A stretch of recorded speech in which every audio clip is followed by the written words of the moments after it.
Why do people know what to do and don't do it? We all know we should exercise and eat well and we'll live longer, and we don't.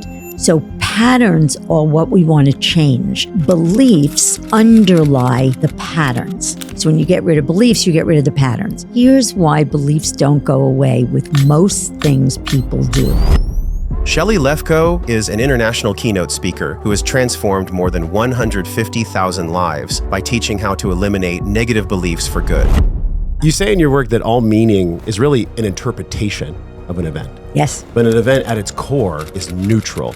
Meaning's in your mind, it's never in the events. The meaning that you give events comes from your beliefs. Beliefs get formed in the past. Meaning gets formed in the moment. What is that very, very first step of unhooking from the belief? Okay. You say in your work that all meaning is really an interpretation of an event. Yes. But an event at its core is neutral. That's a brain buster. Yeah. Can you walk us through on a high level the fact that events are neutral, but it's really the meaning we place onto the event that causes us painful beliefs? Painful feelings. So I'm going to make a couple of distinctions because, 35 years ago, Josh, when we started, I would say my late husband, was on a plane and he was looking at why do people know what to do and don't do it. We all know we should exercise and eat well and we'll live longer, and we don't. Yeah. We know going into relationships that they're not right. We stay in jobs that we hate, and we're not stupid. We know why. So he was on and you'll love this given who you are. He was on a spiritual, intellectual journey to discover why people know what to do and don't do it, or know what not to do and don't do it, right? Or do it. And he's on a plane and he downloads this process and he comes home and he says, I want you to see, I came up with the idea that all behavior and emotions are consistent with our beliefs. Now, a belief is a statement about reality that we hold as the truth, okay? People mix up patterns and beliefs. I hear them say it all the time. A pattern is observable. So I can see behavioral, I can see you procrastinate. I can see you not speak up for yourself. Emotional, I can see you be anxious or depressed. So patterns are what we want to change. Beliefs underlie the patterns. Right? They cause the patterns. So when you get rid of beliefs, you get rid of the patterns. So he comes home and he tells me this. And I would say to people, and I watch him do it. He does it on a friend of ours who wanted to be in a relationship and she wasn't meeting the right men. And, so he said, well, what do you believe about men? And she goes, well, men are selfish assholes. And she starts spouting all these beliefs. He says, what about marriage? And she said, well, marriage is suffocating. You have to give up your independence. And I was sitting there watching. He does the process, which he did when he got off the plane and got hired by the state of California. They were so impressed. But he does the process, and spirit whacked me in the head. And I heard this voice, I swear to God, say, this is what you're here to do. This is why you're on this planet. And I've been doing it for 35 years. Now, when I used to say to people, I'm in the belief business, help people get rid of beliefs, they'd say, beliefs? Like you mean religious beliefs? Now, everybody's talking about beliefs, okay? We all know that beliefs, if you believe water is boiling hot, you're not going to put your hand in it, right? So I want to make another distinction, beliefs versus meaning. Beliefs get formed in the past. Meaning gets formed in the moment. The meaning that you give events generally comes from your beliefs. So if you believe simple, dogs are dangerous, and a dog comes into the room, you're going to give it the meaning that dog's going to bite me. Yeah. And that causes your fear. So all of your emotions come from the meaning you give events. Okay? Meaning is in your mind, right? If everybody listening thinks for a second, somebody comes into a room and doesn't speak to you. They don't say hello. What do you automatically think? They don't like me. Perfect. My hair isn't good. Perfect. Should I have worn a different shirt? Perfect. Do my feet stink? those are meanings. Yeah. So where did all of those meanings come from? The hard drive. Your mind. Yeah, of course. So if meaning is inside your head, events don't have inherent meaning. Oh, this is so good. Okay, let me pause you right there. And I never start with this. I always end with this. No, I love that we're starting with this because let's just get right to it. I love that you said that the meaning is in the moment. Yes. It's the moment that creates the meaning. So if I or anyone has struggled with a caregiver who was essentially broken in some way or learning how to be more whole, however you want to put it. Yeah. My mom struggled with manic bipolar my entire life. My dad left super early. He had his own demons. Oh, I'm sorry. But in a beautiful way. Well, actually, you don't even have to say you're sorry. It's more just like, what a beautiful gift that I could be here doing what I'm doing because of the vacuum that was created by me getting undernourished in ways that now I know how to nourish myself through. Yeah. And it's not just a mental awesome. gymnastics either. And this is the core of the work that I want to get into you with. Yeah. When people hear that events are neutral, Yes. and we place that meaning in the moment, like you say, Yes. the ego can rise and there can be a huge checklist of, well, Shelly doesn't understand. I suffered for 20 decades or I suffered for 20 years. And when I suffered for 20 years, I had my life fall apart. I gained weight. They have this huge list that's connected to their belief of the event that was inherently neutral, the meaning that they made in the moment. Yes. How do you start to lovingly approach that conversation with a client, whether they're an executive or a media mogul or just a person? Yeah.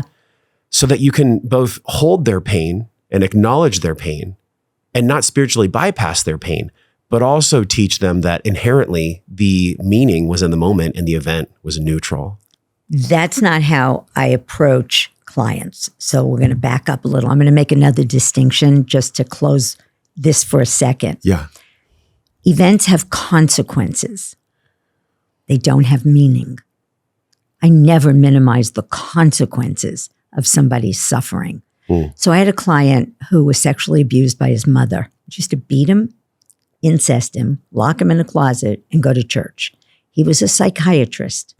He had never had a successful relationship in his life. Now, we had to get rid of the beliefs that he formed. I'm damaged goods. I'm worthless. I'm powerless. Women have all the power. Women are mean. So we work together getting rid of those beliefs so that meanings don't come. So it's the meaning thing is a trick that you do in the moment. So I'm sitting here with you and you say something and I get plugged in, right? And I say to myself, what just happened? Josh said something. What meaning did I give it? He's out to get me, or he doesn't understand me. What else could it mean? He's trying to make the podcast interesting. But what does it inherently mean? What do I know for sure? Meanings in your mind, it's never in the events. So that's a way to get rid of an emotion in the moment. It's not a way to get rid of the beliefs that are causing you to give that meaning. Okay, so if I'm hearing you clearly, a stimulus comes in, a phrase comes in, an event happens. We get some, in our mechanism of awareness, we get something that happens. You could say it's for us or to us. And then we create in that split second a meaning, which then creates a belief. A feeling. No, a feeling. A feeling. Let me tell you how beliefs get formed, okay? We come into this world. We don't know if we're good enough or not, important or not. We don't know if life is hard or easy. We don't know if money is scarce and hard to get or flows with abundance, right? And you come into this little world, and now you have little kids. Perfect. When you come in and they haven't seen you, what do they do when they see you? Daddy. Daddy. And they run to you, right? Yeah, oh, yeah. And what do they want? A hug, a kiss, hug. love. What else do they want? Presence, awareness, affection. Exactly. Yeah. So I'm going to alliterate it because it's alliterated. Yeah. Affection, attention, and acknowledgement. Yeah. Every child. That's why I ask rather than me say it. Because everybody in every country, I have clients in, I used to say Uganda. Now I say Saudi Arabia, which blows my mind. They all have the same beliefs and they all answer that question the same way. Now, what is the one word question your children ask all day long when they were a little younger than they are? One word question. I bet you they do it now. It's typically, why, Daddy? Why? So again, I'm not making that up. Yeah. We didn't rehearse this, right?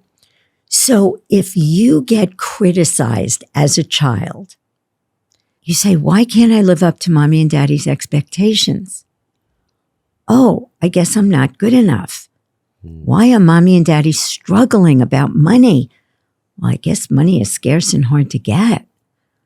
Why am I failing in school? Well, I guess I'm stupid, right? Why are mommy and daddy fighting all the time? Well, I guess relationships don't work. Yeah. So that's how the beliefs are formed. I'm going to say something I don't always say, but I'm going to tell you the secret sauce. Yeah. Okay. Here's why beliefs don't go away with most things people do. Okay. So I'm going to make another, I'm a distinction girl. So I want you to imagine you have a fist in front of you. And the fist is, I'm not good enough. And somebody tells you to do affirmations. And you stand in front of the mirror going, I'm good enough. I'm good enough. I'm good enough. I'm good enough. You have to get rid of this before you can feel good enough. Yeah. You can't put something where something already exists. Number one. Number two, the only person who stands in front of the mirror going, I'm good enough, I'm good enough, I'm good enough is somebody who believes what? That they're not. Or they wouldn't be, you and I are not in front of the mirror doing that, right? Yeah.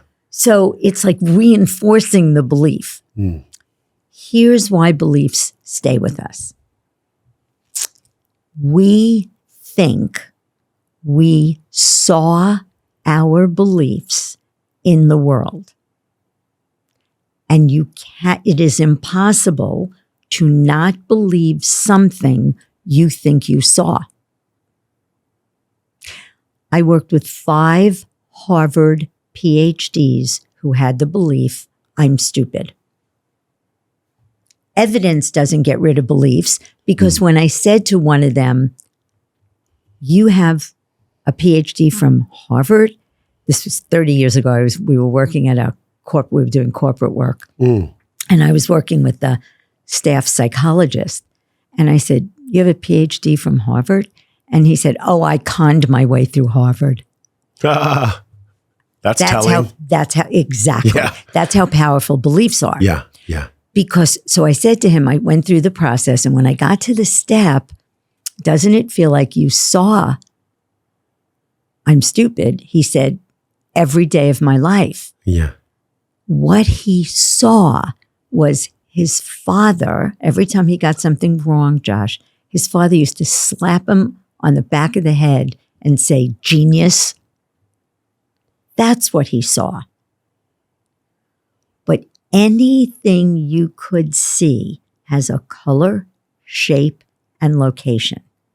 You cannot see, I'm stupid. I'm not good enough. I'm worthless.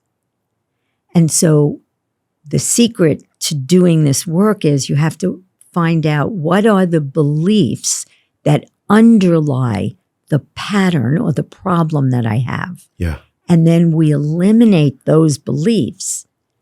And then let's assume you get rid of the belief, I'm not important. And your child ignores you.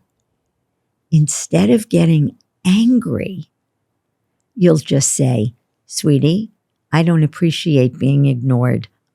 I don't ignore you, or if I do, call me on it. Yeah. But, That's not okay.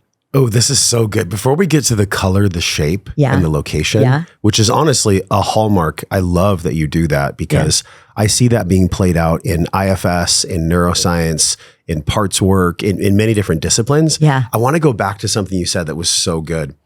You had said that when we see something, we essentially believe it. It becomes a belief. Yeah. But it's through this visual cortex. So my question for you that I and all of us get to have clarity on is, if seeing is believing, then how do we unsee? Perfect. Santa Claus. 8 years. I believe in Santa Claus for 8 years. And all of a sudden. You personally? No. Oh, okay. No, I'm Jewish. I didn't grow up with Santa Claus. Okay. So one day, but my cousin, when my cousin married her husband, he became Santa Claus and we had family Christmas at my sister-in-law's. I just remembered that I never told this story before. That's so funny.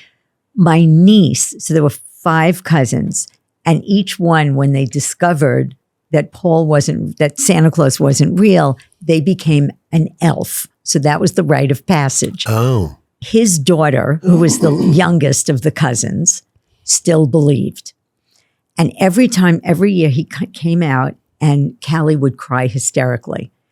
And one Christmas, she starts to cry and all of a sudden she goes, Daddy. In that moment, everyone, she got, there's no Santa Claus. That was my dad. Yeah. And all those people dressed up, they're not Santa Claus. I made that up. That's how you unsee. Did you ever see I'm worthless? No, you saw your parents ignoring you, yelling at you, putting you up for adoption, whatever it was. Yeah. But I'm worthless was made up.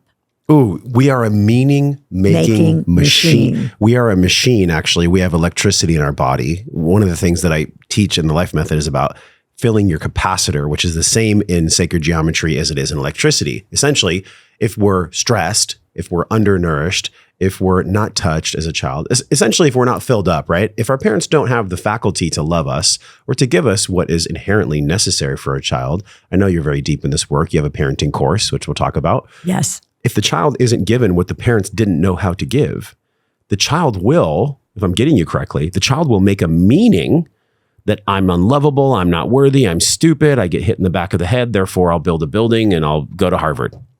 It's so wild how this work can be so surgical and simplistic.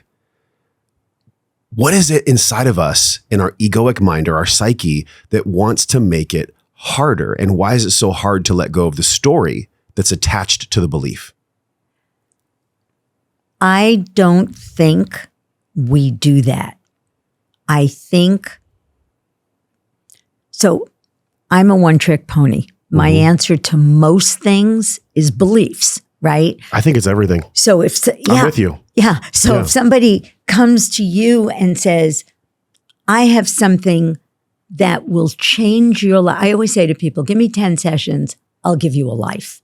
Now, that doesn't mean I can handle depression in 10 sessions or an eating disorder in 10 sessions. Yeah. But for procrastination or fear of public speaking or absolutely. Yeah.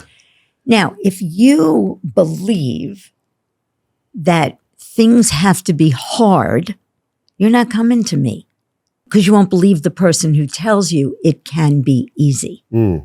So I think that people complicate things, because they don't understand that this is possible. I listen to some of the top speakers talk about stuff and I go, oh my God, that's a lot of work. You have to, I just went to hear Glennon Doyle. There are certain people I just go, please give me. It doesn't have to be this hard. Oprah, there are just people who are searching and they haven't found this yet. But if they did, it would blow them out of the water. When you say this, what do you mean? This process, my process. Yeah. See, and it sounds arrogant, and I know that, and I don't mean it to be. You asked me when we first met, what lights you up? Yeah. I am doing this for 35 years, and I never, ever don't get moved or lit up when somebody has freedom, when they step into that freedom of every week. I swear every week, people call me and they go, I was in a meeting and I spoke up and it was no big deal. You know, I used to have a niche, which I stopped doing because it was so boring. And I'm like you, I like a challenge. Yeah. I used to help people get rid of their fear of public speaking. Now, if somebody comes to me, I'll still do it, but it's nothing I'm searching for. Yeah. It's the same 10 beliefs for every single person in every country, pretty much, right? Go through the beliefs, you get rid of your fear of public speaking. So I'm working with this guy, and the one belief that really got him stuck was, if I make a mistake or fail, I'll be rejected. That's what it was. Mm. So when he did something wrong as a kid, his dad would stop speaking to him for days.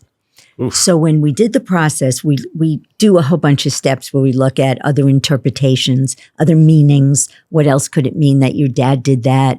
Maybe it was true for him. Maybe it was true as a kid. Mm-hmm. Maybe he didn't really reject me. He just stopped speaking to me. So then I say, doesn't it seem like you saw it? And he kept saying, but I did see it. But I saw, if I make a mistake or fail, I'll be rejected. And I said, what color is that? Where was that? And he goes, there's my father. I see your father. Stop talking to me. I see that. But where was, that's what will always happen. And he gets rid of it. And he goes, oh my God, I got it. I got it. And then we finished the process. And I asked, what does it mean that happened? And the answer is always, it has no meaning. Just because my father did that doesn't mean anything. So the next day, he's doing a presentation and he makes a mistake. And somebody says, oh, no, that's wrong. And he says, what do you mean? And he said, what you just said is wrong. And he said, well, what's the right answer? And the guy tells him, he says, everybody listen up. I just made a mistake. He said, what I said was wrong. Harry, can you repeat that so everybody, and he turns around and he says, thank you for speaking up. I wouldn't have wanted anybody to walk out of here with the wrong information. And he goes on with his talk. So he's walking back to his office. And I had told him that when my daughter had just done the half Ironman and when she crossed the finish line, she had her arm up and she goes, I am the shit. So he's walking back to the office and he says, I am the shit. And his phone is ringing. It's the executive vice president of his company. And he says, I was in the room when you made that mistake. I was so impressed with how you handled it. I'm putting you up for a promotion. He said, Shelly, I didn't get rejected. I got promoted. Wow. Right? Yes. That lights me up. In many different ways, it feels like your work takes people. Are you familiar with the Hawkins scale? Dr. Hawkins, 40-year MD, PhD, psychologist. No. It seems like, I love the way you have simplicity in your work. So I'm going to bring in a tiny bit of complexity and then maybe you can make it simple. Yeah. He talks about the frequency scale or the scale of consciousness. And he says that from all the, tens of thousands of patients he worked with, and even in medical, he saw the same thing, that if somebody was stuck at pride, in other words, they were so attached to their belief and the meaning that belief held, that it blocked them from ever getting to joy, from ever getting to feeling like they're the shit. Yeah. In many ways, it seems like you're doing that. You're working with a frequency. So, I'm very big on like I download things. Yeah. I just got this vision. The thrill of my entire career was being invited to Vietnam to speak to a couple of hundred Asian parents. So Asian parenting is, I don't know if you ever heard of the book, I'm familiar. I had a guest, John Wang, and he talked about the tiger parenting. The tiger parenting. Yeah. Thank you. Very, tiger mom. Intense. Yes. Yeah. So it doesn't have to be tiger mom, but there's a lot of emphasis on achievements. Yeah. And there is a belief, it's a survival strategy belief, which I'll explain in a minute. Mm-hmm. What makes me good enough is achieving things. That's workaholism. Yeah. I'm not good enough. The belief I'm not good enough. So if you're not watching, I have my fist in front of you. And now I have a survival strategy belief. What makes me good enough is achieving things. So as long as that belief stays underwater, I'm good, but I'm driven. I have to keep achieving and achieving. That's what workaholism is. Yeah. Okay. So I want to work with Asian parents because and we'll talk about this later, my work with parents is about facilitating your children to not have these beliefs that we all have, right? Amazing. So I'm working with, I think there were in Saigon, there are probably 100 people. And I have a translator and I take them through the process. It's a 2-day workshop. I take them through the process and I said, okay, who didn't eliminate a belief? And this woman raises her hand. I will never forget this till the day I die. I'm not good enough. How do you know that? My father was a professor and he used to tell me I will never be as good as his students. Josh, if you could see her face, you could literally see the pain on the face, right? So again, we get to the place, I take her through the steps. We get to the place, did you ever see it? I saw it. I saw I'm not good enough. I saw I'm not. Finally, I was like a crazy person. I was grabbing everything off the tables going, you see this? Does it have a color, shape, and location? You see this? Yes. Does you see this? Yes. Did you ever see I'm not good enough? And this is through a translator. And she goes, and all of a sudden, like her face, like I can't even explain it, melted. Yeah. Tears start streaming down her face in front of 100 people. She's laughing and crying. And she said, I saw my father tell me I would never be as good as his students. And I said, oh, and where was I'm not good enough? And she goes, I made that up. It was stunning. Now, it's only one belief, but it's a big one. Yeah. There are lots of beliefs underlying patterns. So people always say, well, what's the belief that causes this? There is no belief that causes that. Now, How so? How so? What do you mean? So there's a whole bunch of beliefs that underlie a pattern. So if you procrastinate, okay, I'll give you the beliefs. And these are the most common beliefs people have. I'm not good enough. Now, procrastination is no matter what I do, it'll never be good enough. That's why you procrastinate. But it's also, it can be, mistakes and failures are bad. And I could have taught a course on how mistakes and failures are not bad. And I still had the belief and had to get rid of it. Yeah. And it still stopped me, right? And I'll tell you the belief that changed my life that pretty much everybody has. So procrastination, I'm not good enough. Mistakes and failures are bad. If I make a mistake or fail, I'll be rejected. And here's the best belief in the world. Another survival strategy. What makes me good enough is having other people think well of me. That belief ran my life. I walked away from every conversation going, did Josh like me? When he was looking at me, was he thinking I was, that constant in your mind? Everybody knows that little voice that talks to you, right? Yeah, it's a little monkey. It's a little monkey mind that says, what voice? What is she talking about? That voice, right?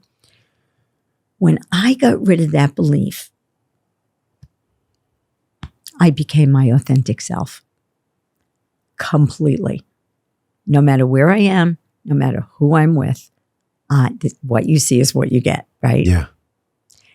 It is, and for people who serve, when you're okay the way you are. Now, I'm not perfect. I'll take feedback any day. I love feedback, right? I want to grow. I want to be a way that works for people. But I'm good. So if I'm good, where's my focus? On you. My focus isn't on me. It's on you. It's on service. 100%. When I talk to you, I'm talking to your listeners. I'm thinking about them. What are they thinking? Are they getting this? Am I making it clear? Oh, yeah. That's where I am. You know what so good, by the way. You know what I'm feeling and thinking when you're sharing for all of us is how powerful it was for you to say, my value, my worth, my love, myself has no bearing on the validation that I'm supposedly wanting to seek from others. There's an inherent freedom there. There's an intense deshackling and a liberation process that happens. Totally. And for people that are in the process of taking off the cuffs, getting out of the jail cell, can you share on a high level? I know you have a large process and there's the work that you teach. What is the name of your method? Lefkoe method. The Lefkoe method. Yeah. What is the simplistic lens that people can even understand when it comes to the first step of deshackling a belief? Yeah. In other words, it doesn't have to be so hard. It doesn't have to be so arduous. What is that very, very first step of unhooking from the belief? Because when we hear you say it, it's like, oh yeah, we can do that all day. Then when we live in a physical body and we get into a moment where we're seeking validation from an audience or from a wife or a husband, it's a different story. Okay. I also want to talk about, I just want to make sure we talk, there's a spiritual part of the process that you, particularly when I listen to your podcasts all the time, I go, oh my God, Josh is going to love this. So I will tell you that also. And I do want to talk about newsflash, it's all spiritual. Yeah, but this is where you have a very powerful, very profound experience of yourself at the end of the process. Yeah. So the first thing you want to look at is, what do I want to change? So the only time my process doesn't work, pretty much, is if somebody doesn't want to change. Like they said, my wife said she'll divorce me if I don't come. Yeah. Nope, sorry, not going to work. If you do the process, it'll work, but you have to have something you want to change, right? So you look at, what is it that you want to change? I want to either change a behavior or I want to change an emotion. Okay. I want to, or a reality. Okay. Yeah. A reality pattern is I do all the right things and nothing ever turns out for me. A behavior or an emotion, like an emotional pattern? Yeah. Okay. Behavioral pattern, emotional pattern, or a reality pattern. Okay. Right? Got it. Okay. Yeah. Then you look at, and you ask yourself the question, and this is, we obviously teach this, we certify people, so it's not like I can train you, but I will tell you what you asked me simply. Yeah. What must someone believe logically that would not speak up for themselves? I once asked my daughter, would you ever have a fear of public speaking? She said, what? I said, if there were 1,000 people in the room, would you feel fear? She said, will they have weapons? Maybe there would be some rational fear if they're holding bazookas in the room. Yeah, exactly. Yeah. Fear. So there's two distinctions that I love, no matter what anybody tells you. I'm telling you this. Underlying fear is always a real or imagined threat to your survival. Underlying anger is powerlessness. If you could do something about something, you wouldn't get angry. We get angry because we feel powerless. Yeah. Okay. So we have two things that we do with people.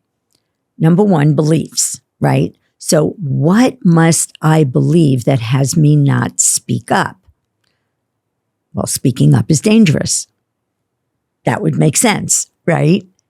What do I believe that has me not launch my product? Well, what if people don't like it? What if I fail?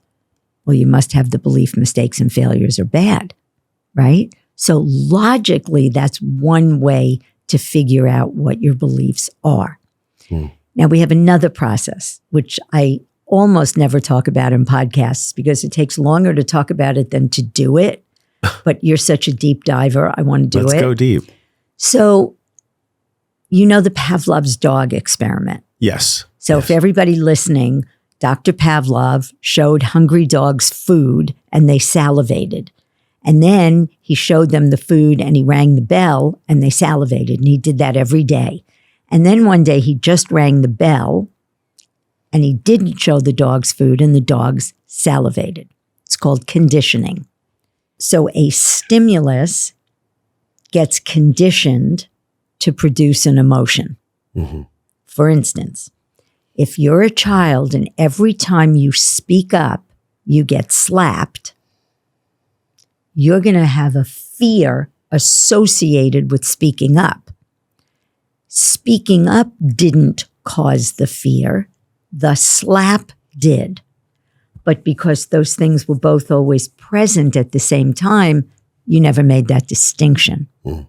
The moment you make that distinction, your neocortex, and we've done a lot of research, by the way, your neocortex gets separated. It separates those two things. It would be as if the dog going, duh. It wasn't the bell. I just associated the bell and the food. So we will also do, if the belief goes away and there's still an emotion, we decondition the emotion. And it's really, really powerful. So good. You know what I was seeing when you were speaking? I was seeing all the axons and the dendrites in the brain and the action potential between the plastic. And I was seeing when there was that separation of the cortex, like you said, that inherently in a second or in a moment, that the synapses can be separated and attached so that there can be a new thought pathway. Totally. Almost like if you walk in a garden and know, there's a huge path that's worn out. You could just literally walk in a new path and just create it in that second. It can be that simple is what I'm hearing from you. Yeah. But the work to get there may not be easy, but inherently the mechanism is simple. Yes? No? When you say the work might not be easy, what do you mean? Well, the work to get there, to actually have the courage to look at one's beliefs, to take opportunity cost inventory of how they showed up for 20 years with the wrong relationship and the job that they didn't love. There's a large opportunity cost that takes spiritual courage to look at when one is looking at their attachment to a belief. For sure. And I honor that. I acknowledge, and I always say, I'm like Steve Jobs. The people who come to me are the thinkers, the misfits, the outside the box, not really misfits, but outside the box thinkers, because you can sit in therapy and learn how to cope with your problems. Yes. Or get rid of the beliefs that cause them so you get rid of the problems. Can you speak to talk therapy and if there's any use cases where it would be healthy for processing or for somatic experiencing, and then what the bridge looks like between talk therapy and your method? I think therapy is really good for people who need to talk. Mm-hmm. I always tell my clients, if you want to talk, go to therapy. Not that I don't let them talk. Of course they talk. Yeah. But not talk and tell me, well, see, if you're attached to your story, like I love how you shared your story. This is what happened. My mother was bipolar. Yeah. This is how I grew up. My father left and I took that, ran with it, and created this amazing, successful life. Yeah. You should see this house, you guys. It's a castle. It's a castle, and it's gorgeous, and it's filled with love. It's not opulent, and it's opulent, but it's warm and delicious. Thank you. So that makes me cry. That inspires me. Right? I always say what you do interests me. Who you are inspires me. And that you're always growing and that you could have easily lived your life at the effect of your circumstances. Yeah, I almost did. You had every right to. It's like, holy shit, I said, I'm sorry. I'm sorry that any child has to suffer. That's why I created a parenting course. Yeah. I don't want children to suffer. Yeah. Yes, they need to have hard things, and I'm not saying it should be easy. That we grow. What doesn't kill us grows us. Of course, I'm not saying that. But to live your whole life at the effect of something that happened to you, here's my distinction. It was horrible while it was happening, but it doesn't mean anything. And you asked me at the beginning to explain how I'm compassionate. I hate that happened to you. I wished you had had a loving, nurturing, amazing mother and a father who stayed and was wonderful. And it was horrible to go through, but the events have no meaning. I don't know anything for sure. See, that's what no meaning implies. I don't know anything for sure because something happened. My husband died. He was the most extraordinary human being that ever lived. I was devastated. But I used what I call the occurring process to get, that's no meaning, to get out of bed. See, grieving is healthy, and I cried a lot, but not getting out of bed is not healthy at all. So when I didn't want to get out of bed, I said, what happened? Morty died. What meaning did I give it? I'm going to starve to death. I don't know how to run a company. I'm the people girl. I want to work with people. Run a business? Shoot me in the head. Are you kidding me? And he left me with this business. It was like, so I said, well, it could mean I'm going to starve to death.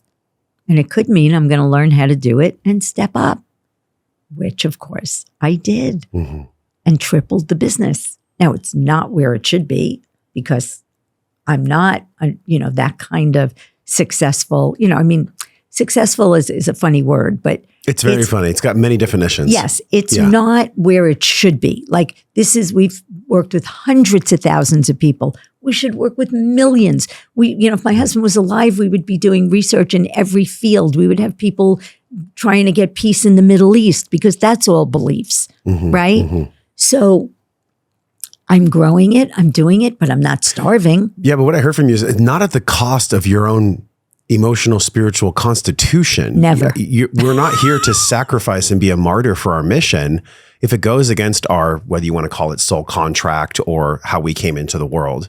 I think that's so beautiful because it's not about positive thinking. This whole conversation, I just want to be really honest.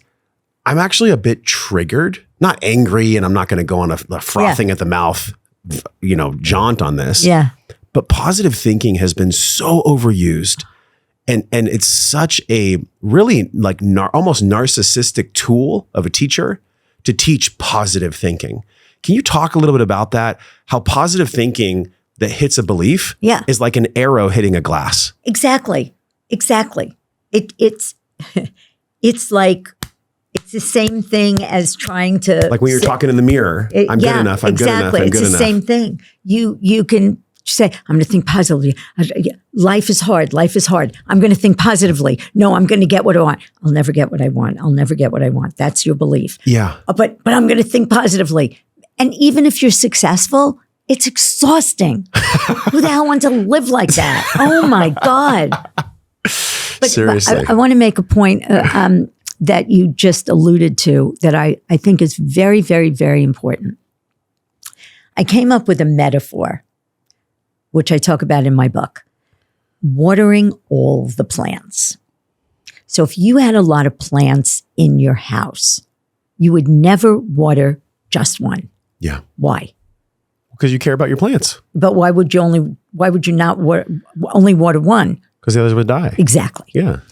So if you water your career plant to death, yes, and it's vibrant and gorgeous, and you have a swimming pool and a house, but your kids don't know you, your fiance never sees you, you're not doing anything for your soul, you're not recreating, that's not a life. Yeah. You're eating shit, you're not exercising, not a life. I had a client call me, he said, Shelly, I am on the cover of business publications. I'm worth, in those days, 10 million, which was a lot of money in those days. Still a good chunk of money. It's still a good chunk of money, thank you. Because now all we hear about is billions. Yeah. And 7 figures. Everybody. And that's the other thing, you guys. If you're on social media and you're scrolling, 7 figures, I'm going to teach you how to make 7 figors. And, and you're going to go, oh my God, and you can take this course and you're going to, it's like, why? Yeah. Why do you want to make 7 figures? Exactly. It's like, I get up every morning and I love what I do. I love what I do. I'm blessed to have something that I love. But guess what? I play pickleball either in the morning or after work. I see friends at night. I hike on Friday. I'm busy all weekend. I have a life. And my life is full and rich. Now, I am missing a hot, juicy guy for the second act. Yeah. But that's going to come. The beliefs in my life that have meant the most to let go of, to identify and let go of. And I feel like I even heard you say this. I saw one of your clips on social media this morning, and it was around money. Money is a wound. It's not a belief, it's an observation. I see more conversations about money in my community, both online and in person, about how money is evil, rich people are bad, and money doesn't grow on trees. You got it. And you know what's wild, Shelly? Yes. In 2016, my very first public speaking I ever did, Yeah. I stood in front of a room at a hotel and I said, hey guys, here's 3 things I've identified as my limiting beliefs. You ready? I'm broke, rich people are bad, expect the worst to happen, and money doesn't grow on trees. That was 2016. That was 9 years ago. And literally, it took me like 5 to 6 years before I really made any money. Because it's one thing for me to say in public that I have a belief. It's another thing for me in private to do the real work, to let go of it. Yeah. What comes up for you when I share that? What came up is a moment of sadness because I'm not going to do the research that my husband would do if he were alive. I don't think. I mean, I may. But I want to study people like you. We used to call it resilience. Like, what is it that has one? See, most kids in most circumstances conclude certain things based on their circumstances. Sure. But there are some that say, yeah, watch this right? And there are you can curse if you want to, if that's who you are. It's all whatever. But watch this, you know who. And there are other kids who just go, I'm broken. I'll never amount to anything. And listen, you guys, nobody's broken. That's bullshit. Amen. No one is broken. Absolutely. We have beliefs that keep us stuck. And when we get rid of them, we get unstuck. It is truly that simple. I have to tell you this, you'll love this. I worked with a guy who he was very into personal growth and really committed. And he used to do this primal screaming where he would just go in a mountain with this group and they'd retreat and they would all scream. And so we had 10 sessions and I said, so what, my thing is, what do you want to work on? And if there's nothing, let me think. Nope, bye, see ya. No, I don't hold on to people. I don't do that. Yeah. And somebody once told me they thought I rejected her because I said, you got nothing to work on. She got rid of clinical depression. She got rid of everybody didn't like her at work. She had pattern after pattern and we worked together for a while. And I said, Carol, you're good. You're good, honey. And she called me crying. I felt like you rejected me. I said, I'm not rejecting you. I love you. I'll have lunch with you. But you're not going to sit here and drag up things to work on. Yes. Right? Yes. So the guy who was screaming, we worked together for 10 sessions. He gets rid of all his patterns. And he says to me, I have a question. I said, what? He said, should I still do Primal Scream? And I said, well, do you feel like doing Primal Scream? He said, no. I said, if you feel like doing it, knock yourself out. He wanted your permission slip? No, he just wanted to know if he still had to do all that. Yeah. He had the belief, like everybody, so many people, that you have to work hard to get results. You have to work hard to be successful. Yeah. When our parents were growing up, a lot of us, unless you're really, really young listening to me, we all grew up with parents in an industrial world. Sure, where you had a salary and a job and it was hard. You had to work hard. Well, also parents that grew up during wartime as well. There's a conditioning that can happen there. Yeah. But today with the internet, I make money in my sleep. Yeah. You don't have to work hard. Yeah. It's just not true. This is so good. You know what was part of my surgery? And I didn't know about your work until recently. So shout out to Rick William for connecting us. If I would have met you in 2019, probably would have saved a lot of years in struggle, because in my own process of somatic experiencing, emotional intelligence, and now doing parts work, I've gotten to glean some wisdom from my past. And you know what the wisdom is that like tickles my hair on my arms when I tell you? It was that when I was growing up, my dad was always working all the time. And so I equated work to a disconnection of love.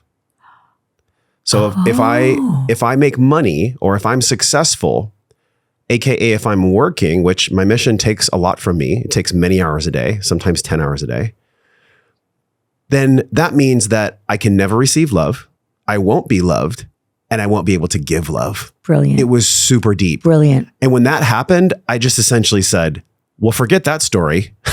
But see, here's the thing, Shelly, and this is what I want to ask you again. It took me a long time to get there, because I believe, and I wonder how you feel about this, especially with our friend Rick, the somatic intelligence and Bessel van der Kolk's work of The Body Keeps the Score, and even the latch theory with Michael Edward Johnson, and just all the exciting science around the physical body and our fascia and our muscles actually keeping the emotional score or the belief in it. It's not just a top down. So I want to respectfully push on your work a little bit here. We can just play with it. Yeah. Your approach is top down, but it seems to release bottom up. How exactly is it doing that? It seems to. Okay. So whenever I hear the word somatic, I kind of go, oh God. Okay. Because for Why? me, so Morty used to say, our work is a cognitive gateway to an emotional result. So I believe I'm not against, sometimes people say, I say, where was the belief if it wasn't out there to be seen? And the answer is it was in my head. Some people say it was in my heart. And I say, your heart is a muscle that beats in your body. That's what it is. All right. Everything else is coming from here. It's like pain. Pain is a perception.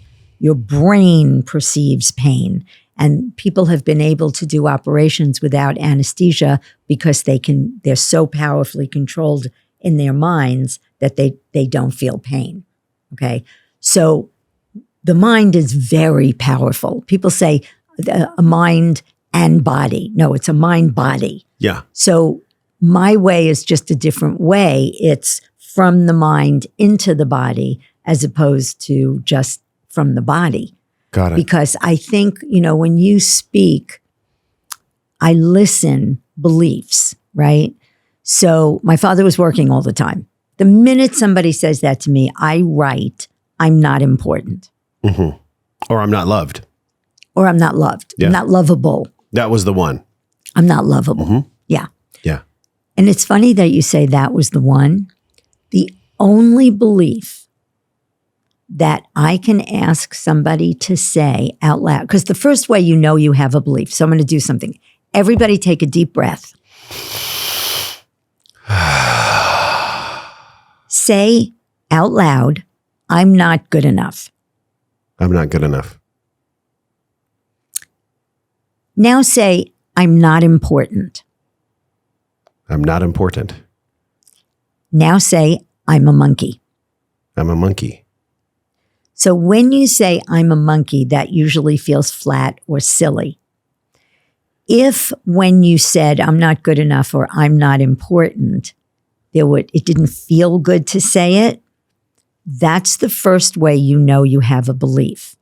So when I said to you, say I'm not important, there was a moment, like this second before you said it, just to think about.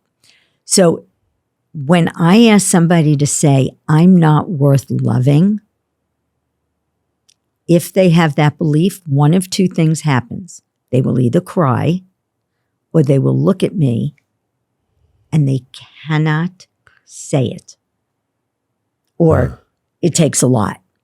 When the belief goes away, I say, now say the same belief, I'm not worth loving, and they say it and they laugh. Yeah.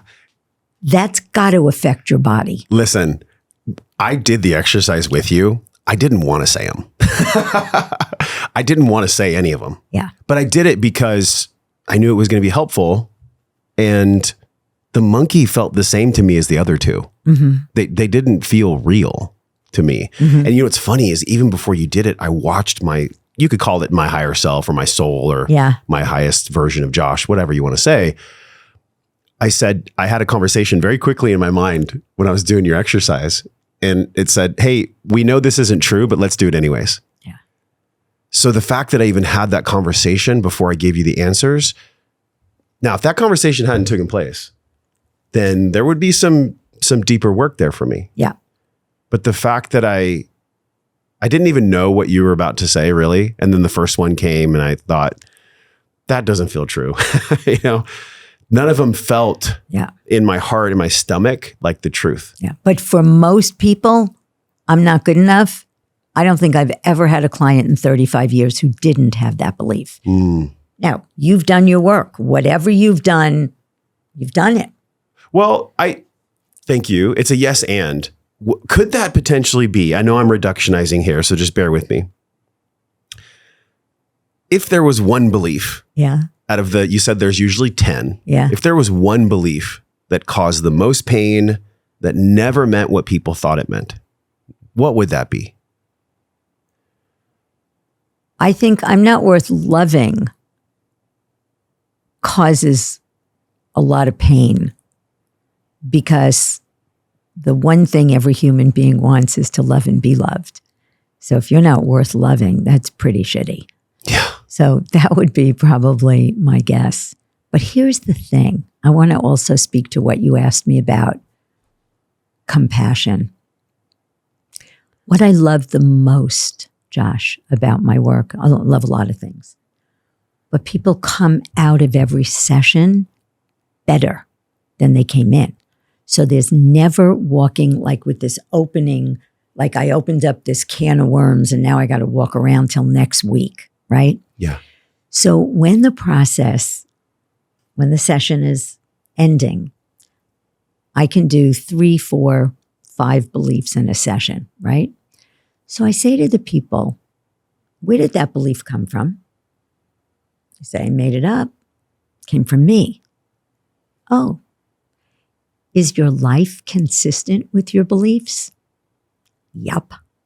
I never met anybody who had the belief life is hard who said, oh yeah, but my life is a walk in the park. Our lives are consistent with our beliefs. So if you create your beliefs and your beliefs create your life, what does that make you? A library of beliefs? No, if you create your beliefs and your beliefs create your life, who's creating your life? The author of the beliefs. But if you create the beliefs and the beliefs manifest, you are the creator of your life. Absolutely. Now, I work with people who've done a lot of spiritual work and they don't answer that question, right? But when they do, I then say, now everybody close your eyes. You can try this. It's very powerful when you've just eliminated beliefs and you see that your life is consistent with your beliefs. But if you get a sense of what I'm talking about, you can do this. So close your eyes. You come into this world as a little ball of consciousness. Before you create any distinctions about yourself, life, or people, do any exist? No. In that space, what's possible? Everything. What limitations do you have in that space? None. You know how we live as if something's missing, if only this? Right now, as that ball of consciousness, as the creator of your life, is there anything missing? No. What does it feel like right now to make that distinction? So you might have known it, you might have written a book about it, but right now in this moment, to create yourself as limitless possibilities. What does that feel like? Being held by God's peace and power. Awesome. You can open your eyes, everyone. So that's how we end the process. And people say it feels liberating, peaceful, free, expansive. And that's what I leave people with every week, that who you are is a sculptor that created a sculpture called Shelly or Josh, and you put all these beliefs on her, and she's like this, and you can take them off and fix the sculpture. But who you are is God in your universe. Sculptor. We're going to get one big hug together after this podcast, Shelly. Oh my gosh. I know, like when my hair on my legs stands up, I feel that's when I know we got to something. I feel like we could sit here for 12 hours. Literally. We need some snacks. Totally. One of the things that I love, your love is contagious. Like you're very, you're in this portion of your life where the candle's still burning bright. And I wonder, does your candle burn brighter now than it did before? Or is it the same type of burn? It's a great question. My candle burns brighter every day. Okay. My candle, it's a very interesting question. When I was 19, I was raised to get married and have children. And my brother was raised to go to college. Is that like a typical Jewish family? Yeah. This way, do that way. A lot of Jewish families are big on college. But when I was growing up, it wasn't quite there yet. Got it. Yeah. And when I was 19, I was engaged to stockbroker, fabulous, every Jewish mother's dream. And all my friends were getting married. And my friends were, the girls, 19 years old, were in the living room talking about furniture because they were all engaged to be married. And the guys were talking about sports in the kitchen. And I swear to God, I don't know where this came from, Josh. I went like this. I felt like all the air was being sucked from my body. And I ran into the kitchen and I said, Jay, I can't do this. I had a big diamond ring on my finger. I can't do this. And I said these words, I have to be Shelly Fogel before I'm Shelly anybody else. I've got to do that. And for the next 10 years, I had the best life. I was in the travel business. I lived in Puerto Rico. I did a lot of fun things. So I always had that light. My mother raised me that life should be fun. That was her highest value. Fun, and that I should be loved and popular and included, which is where my belief, worrying about what other people think, came from. Yeah. But my mother was an angel. I was very, very, very, very blessed. And here's the thing. The day that I saw Morty do this process with someone, that's the day that my life had a purpose and a meaning that made it worth being here. Before it was just fun. I was a hedonist. It was just, let's have fun. And this is still fun. Somebody once asked Morty, what's the difference between working with you and working with Shelly? And he said, oh, you'll laugh more with Shelly. I had somebody Carol, who had clinical depression, who has shared publicly about our work. Clinical depression. We laughed so hard one day when I asked her, she said she had a malaise. And I thought she said the depression was in my legs. My legs. Yeah. And I don't know why, but we laughed for 40 minutes. That was the medicine that was needed. Totally. But, and today she's not on medication. She got married. She met this amazing man. People made her a big going away party when she left and they hated her at the beginning. She has a completely different life. Yeah. Are you kidding me? Yes. Doesn't get better than that. The spirituality that you covered when you took me through you took all of us through that very short process where I came to the peace and wholeness with God. Yeah. The spiritual healing or the spiritual connection of this work around identifying beliefs and then doing the work to let them go. This is actually where I think we are as a society. If there's not any other thing that's more important than beliefs, I don't know what is, because look at the way that our politics, our world, the way we treat our world, the way we treat each other, we've really normalized a disconnection from self. We've normalized a disconnection from other, but that is just a belief in itself. So if my belief from a societal lens, if society was a person and its belief said, it's okay that people suffer and it's okay that children suffer. And, we can't control any of this is what I've heard. We can't control, you can only do your work yourself. But see, here's the paradox that I'd love to get your input on. It is ourselves. Society is an amalgamation of billions of selves that all came from the same source. And this may be spiritual, but so is everything. If one person, literally, if let's say 10,000 people from this podcast have a commitment to just look at their beliefs and do work on their beliefs, a ripple of 10,000 people is how 10 million people take notice. And then when 10 million people take notice, then 100 million, then a billion. That's how change is created. So it's not about having this belief of, well, my life doesn't matter and I'm not special and blah, blah, blah, blah, blah. These are all just beliefs. Yes. What do you make of this? Well, first of all, from the spiritual standpoint, we're all one. We're all the same. We are all one. We came here, we incarnated to be separate, but we're not. That's the biggest myth. Yeah. And I'm going to go back to the practical, because you can't do spiritual bypass. I mean, you can, but it doesn't work. It has a debt. Yeah. I want to talk for 3 minutes about parenting. Yes. I raised my children to believe that every human being deserves to be treated with dignity and respect. Period. You can tell them, you can't, I don't appreciate your talking to me that way. I will not be around you if you talk to me that way. You can have boundaries. You can say, I don't like it when you, but with respect. You can call the police on somebody with respect. So if everyone had the belief that every human being deserves to be treated with dignity and respect, maybe the planet would be different. Yeah.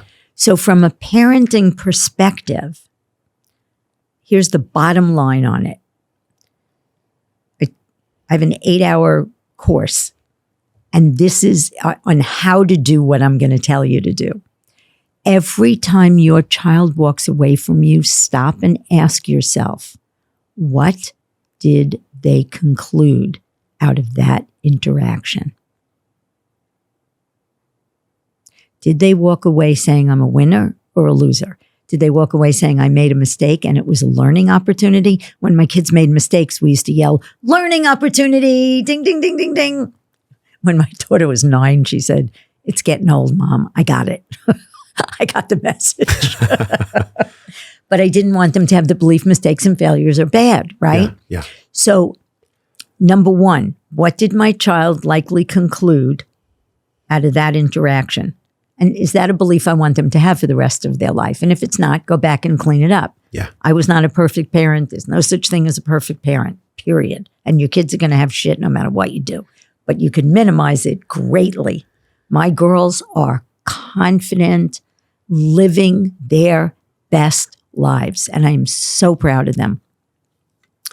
Number one. Number two, at what cost? And you can use that in your lives, not just as a parent. At what cost must they go to bed at 7 o'clock? At what cost must they eat their broccoli? I tell the story when I speak about parenting that I once, my little one was Miss No. That was the first words. No, I'm That's not. what Naya does. Everything's no, and we work backwards from there. No. Yeah. So I did all my parenting skills like, should we fly into the bathroom or should we hop into the bathroom? Because it's brush teeth time. And I'm insane about teeth because all my teeth are capped. I've had, that's my karma this lifetime is teeth. Okay. So I wanted my kids to brush and floss. Yeah. Yeah. So I finally get her into the bathroom and now she won't open her mouth, right? So I put my hand around her neck. I had the toothbrush in my hand. I'm ready to shove it in her mouth.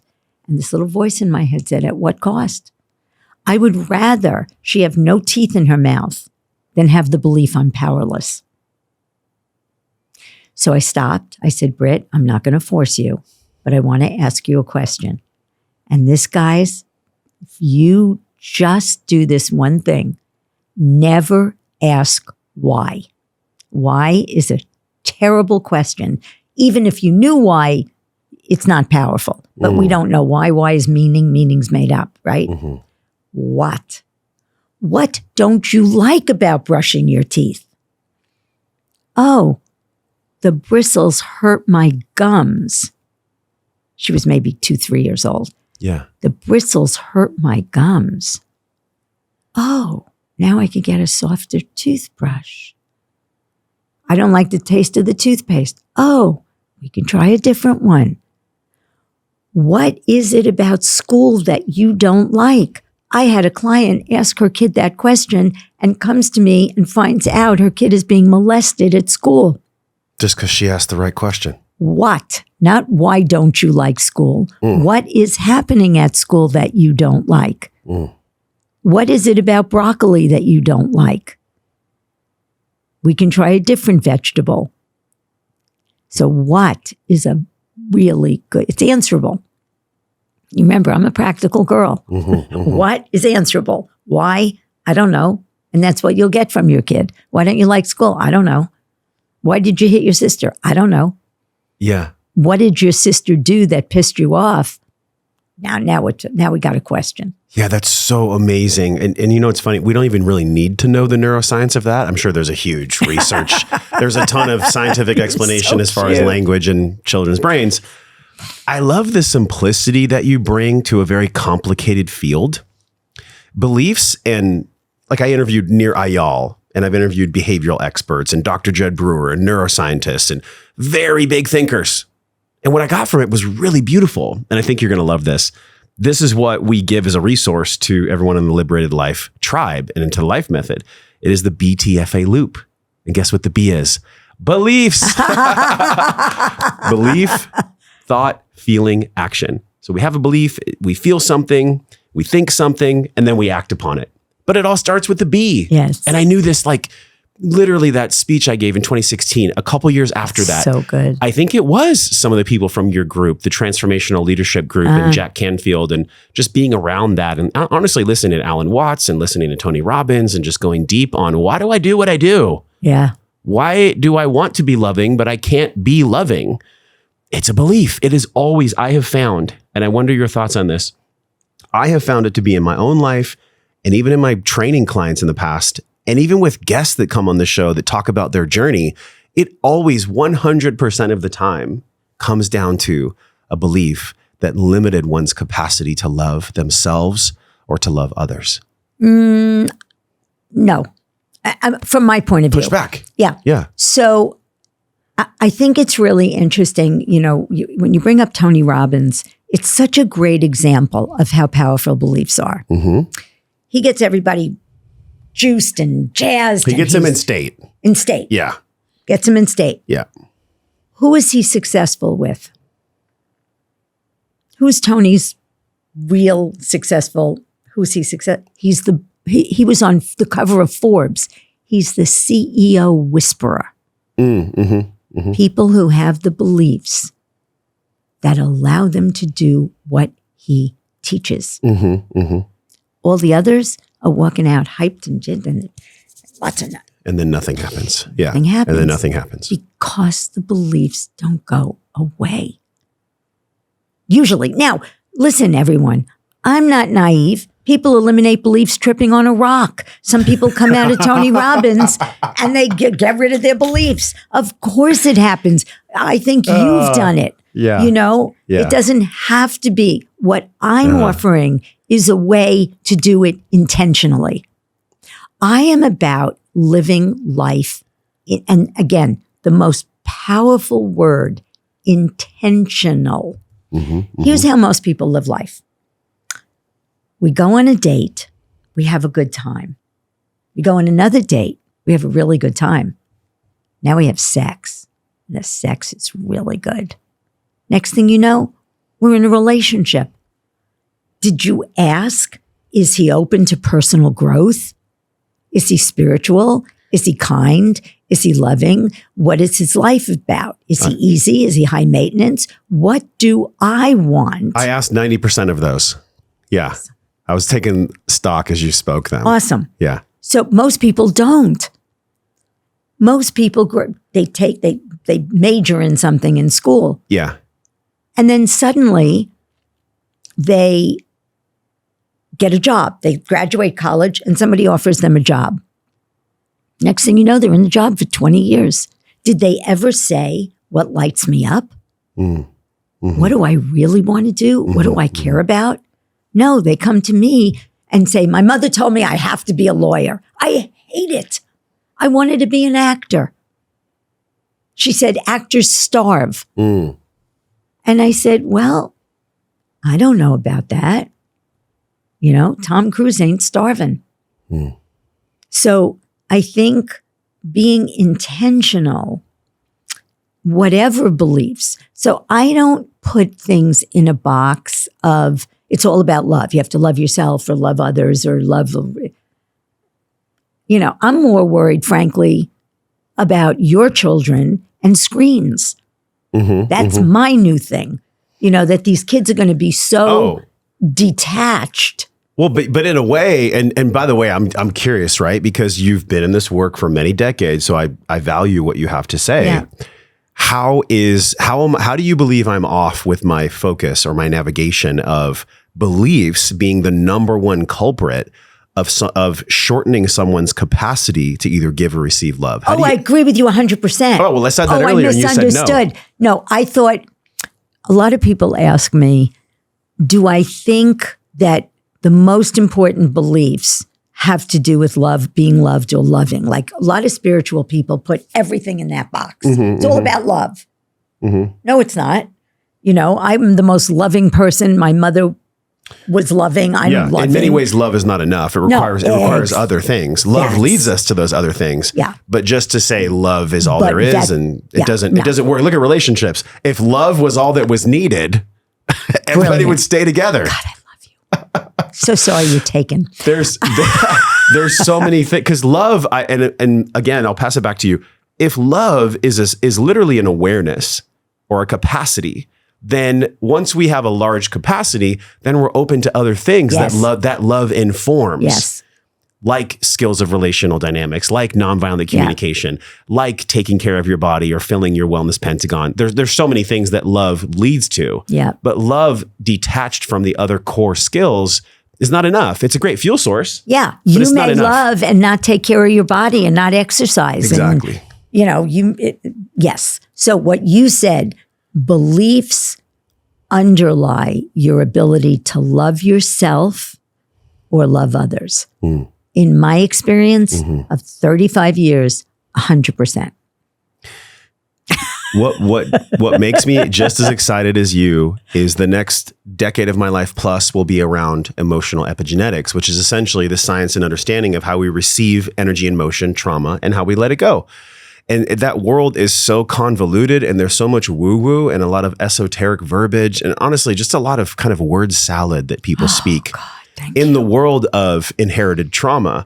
But one of the reasons I love Mark Wolin, who's a mentor, he'll be on the studio this year, is because he takes these concepts that can be so convoluted and so long-winded and esoteric, and he brings them back down to earth so we can actually understand them and make them practical. And honestly, that's really a part of why I feel like I'm here on earth, is to take so much information from all these amazing guests that I have on that are world-class experts in their field and then make it practical. I mean, in a way, I don't have to do too much with you. It's more just fun.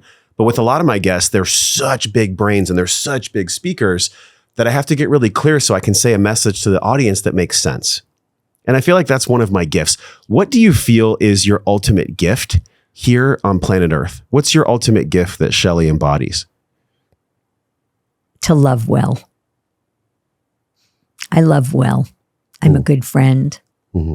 And my value of friendship, and everybody listening, get yourself, especially women, get yourself girlfriends. Yeah. Because when the shit hits the fan and your husband dies, or you're in a car accident, as I was 7 years ago, and your girlfriends, man, are there.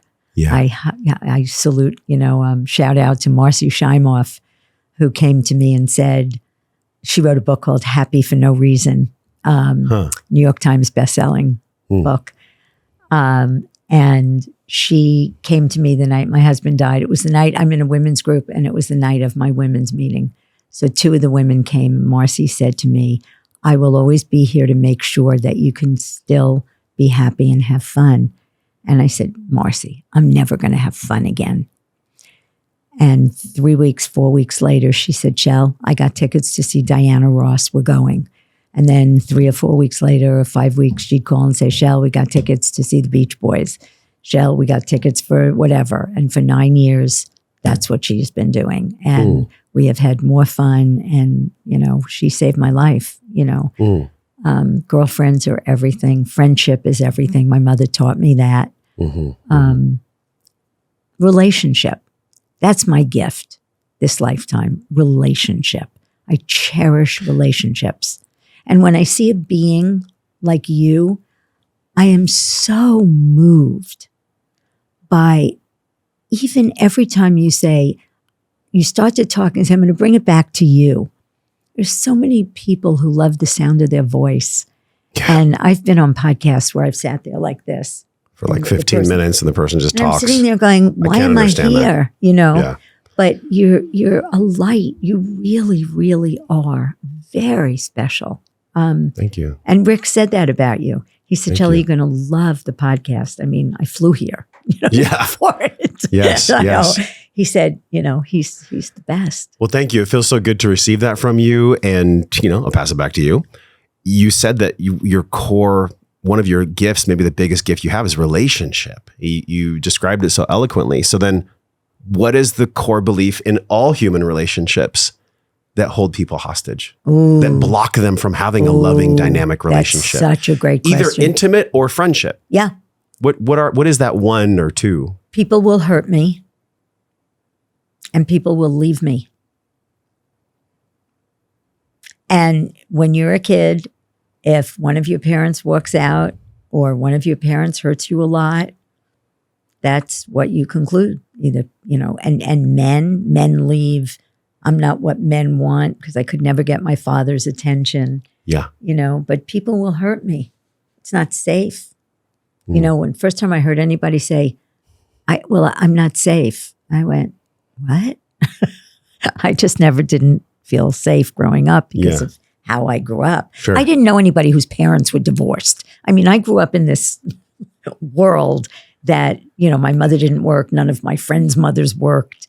It was just a very, very insular kind of small world. Yeah. And now the world has changed. And some for good and some I don't think it is. Yeah, we're in this weird bucket soup where we're figuring out how to evolve here. And then there's AI and technology and social media. You mentioned the screens with children. Really, I think to live life well, we have to be able to have a clear no and have a capacity to speak up. Like you mentioned earlier, you had a client that learned how to speak up. Yeah. I have to be able, as a father, as an entrepreneur, as a man, as a business person, when I really feel like something isn't right, it's my job to speak up.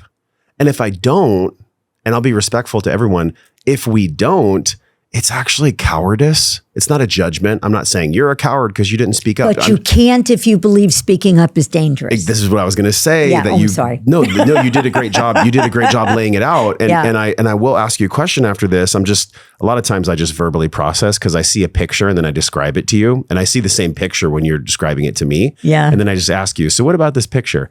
So if that's the case, then the children we're raising, that'll literally be the next wave of either conscious or unconscious men and women. And then I think about my grandchildren. I'm just like, wow, it's such an amazing thing just to be able to be alive. It's so special. If everything that we're either embedding in them, like that moment with your daughter where you were asking yourself, at what cost? At what cost is the beliefs that our children forming?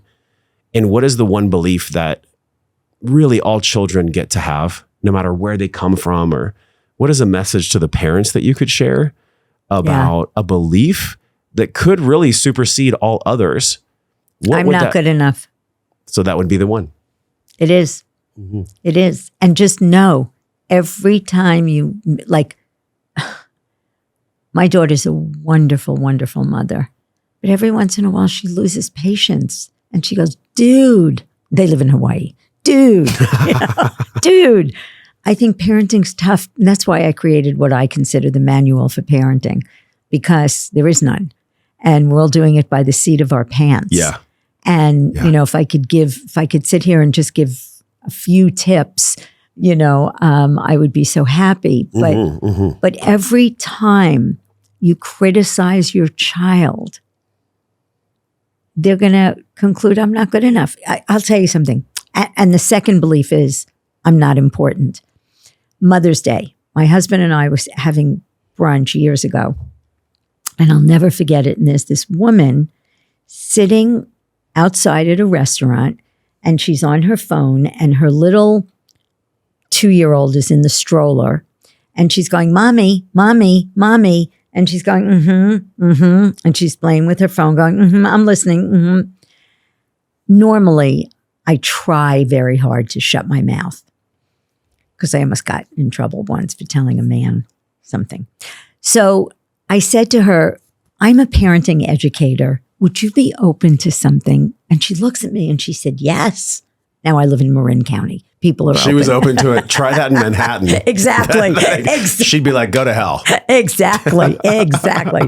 So she looks at me. She said, yeah. I said, when you're playing with your phone, and this is my soapbox, you guys, when you're playing with your phone and your child is talking to you, what do you think they're going to conclude? And she looks at me and she goes, oh my God. She goes, I'm not important. She said, that's how I feel when my husband does it to me. It was like, yeah. I'm not important. Yeah. If you can't, I will tell you, in this interview, Josh and I have been locked eyes the entire interview. Mm-hmm. I once did a podcast. I swear the guy was like this. He would ask me a question and then he would look over there. And I was on Zoom, of course. And it really took a lot for me to not say to him, what are you looking at? What are you looking at? But it wasn't this flow conversation because it didn't feel like he was particularly interested, which doesn't make a great conversation. And I didn't feel like I was very important to him, right? I don't feel not important, but to him. So as parents, I know there's a lot of noise out there. A lot. You go on social media, for me, it's like screaming at me. Look at me, listen to me. That's why I don't have a massive following, because I can't stand it.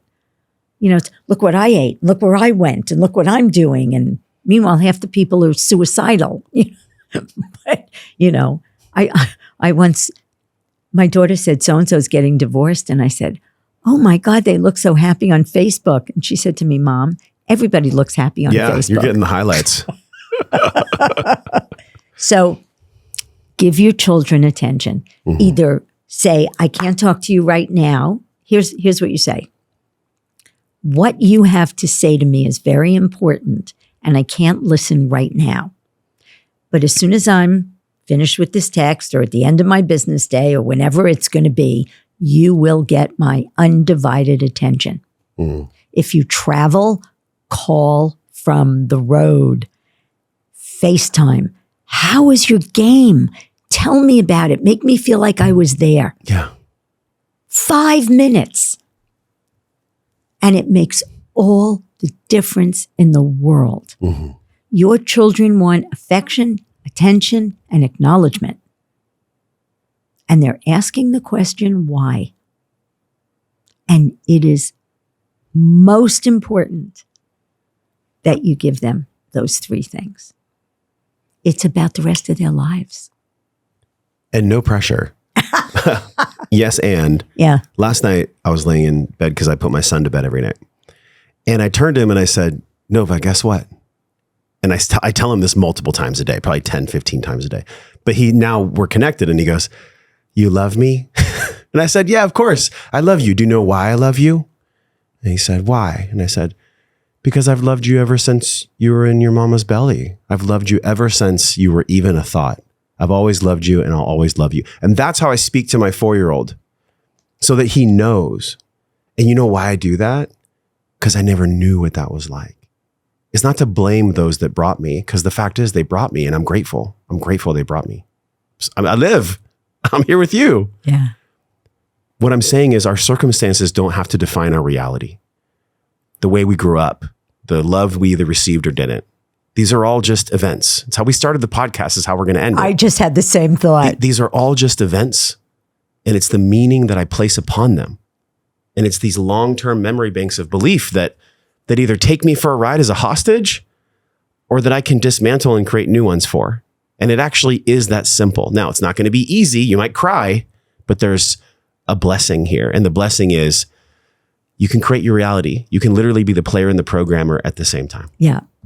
I have to say this because you got me nervous when you said, you know why I love you. And you gave the right answer. Yeah. Right answer. So get rid of 4 words, parents: right, wrong, good, bad. Never use them, they're judgments. Think about that. But I love you because I love you. Because my mother used to say, you are what to love. It's a Yiddish way of saying things. You are what to love. Nobody has your essence. That's why I never say I love you because, ever, because then it's conditional. And conditional love is very scary for children. Yeah. I love you unconditionally. They do not know that. I used to ask in my parenting workshops, how many people think your children know they're loved unconditionally? Everybody raised their hand. I go, wrong. They don't.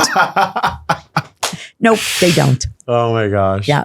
This has been such a joy. I'm so glad you flew in. Me too. And my assistant had created something special with you, and it was the Recreate Your Life program. Yes. Which is amazing because recreating our life is where we all are. We're either creating it or not, or someone else is creating it. Can you share with people what this gift is and how they can get involved? You had me so I totally forgot anything about that because I want to give us a place we have to go. Give them something. Yes. Yeah. So here's what we're going to give you. You're going to go to recreateyourlife.com/Josh. Okay. And you can eliminate a belief for free. It is then going to take you to a site where you can, and that of course it's a minimal amount of money, purchase, if you like what you did, there are 19 of the most common self-esteem beliefs, including mistakes and failures are bad, and if I make a mistake and I'm not good enough, and all those. And you can purchase that if you so desire. Amazing. And that's for people who can't work with me or won't work with me or don't want to work with me. That is a great entryway to just get rid of beliefs. You could do 1 a night. You could do 2 a night. You could do whatever you want. And you know what's amazing is that there's nothing to fear because they're there whether you look at them or not. So you may as well look at them. Totally. It's kind of like if it became uncomfortable for people to hear my story about sharing my love for my son, if a parent is wanting to so desperately express love for their child, but they're realizing that for some reason they have a belief that tells them they can't, what a beautiful place to start the work. What an amazing place to start is right there. Yes. If your capacity to love is diminished, there's a belief. So let's just get to the work, y'all, is what I'm saying. Totally. Let's just get to it. Here's how I look at it. Remember I said nobody's broken, but we all have places where we're stuck. Nobody has all the plants vibrant and gorgeous and healthy. Yeah. So just look at which one of your plants are drooping. Where do you feel stuck? Life is an adventure. I used to tell my kids, we'll close with this, you'll love this. I used to tell my kids, life is like a yardstick. Most people play somewhere in the first 2 feet, 11 3/4 inches. What life's about is the last 1/4 inch. Those moments where you're dancing on the edge. And like you said at the beginning, it takes courage. This is dancing on the edge. Yeah. But it doesn't have to be hard. And it can be fun. And could be fun. Shelly, thanks for being here. What a beautiful conversation. I know this touched so many hearts. Y'all share this podcast with somebody because it's worth sharing, first of all, but also I don't know one human being that I've ever met that has had perfect belief structure. Yeah. So we all get to do this work. It's not a have to. We just get to do it because it's there whether we look at it or not. So from my heart to yours, thank you for being here. It's been such a joy. Y'all share this podcast and make sure you head over to that URL that's on the screen for Recreate Your Life and start where you are. Be honest with where you are. Honesty creates clarity, and then clarity creates the speed, but you have to start with the honesty. So until we see you again on another podcast, I'm wishing you love, wellness, but most importantly, peace and power. You cannot have real power unless it comes from peace. We'll talk with you soon.